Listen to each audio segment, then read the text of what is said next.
అందరికీ ఏదో ఒక సందర్భంలో కోపం వస్తూనే ఉంటుంది. అలా రావాలి కూడా. మనుషులం కదా, ఈ భావాలతోనే మనం ముడిపడి ఉన్నాం. కానీ ఈ కోపం అనేది ఎందుకొస్తుంది? ఎప్పుడైనా మీరు ఆలోచించారా?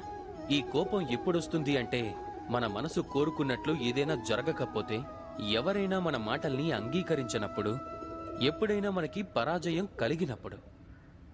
కానీ ఈ పరిస్థితులన్నింటికీ కారణం ఒక్కటే ఉంటుంది. ఎక్కడో ఓ చోట, అలానే ఎక్కడో ఒక స్థానంలో మనం బలహీనమవుతాం. కోపం అనేది మన బలహీనత వల్లే జన్మిస్తుంది. ఆ తరువాత అదే మన అతిపెద్ద బలహీనతగా మారుతుంది. ఒకవేళ కోపాన్ని మన అదుపులో పెట్టుకోకపోతే అప్పుడు భ్రమ జన్మిస్తుంది. ఒకవేళ భ్రమని అదుపులో పెట్టుకోకపోతే విచక్షణ కోల్పోవటం మొదలవుతుంది. ఒకవేళ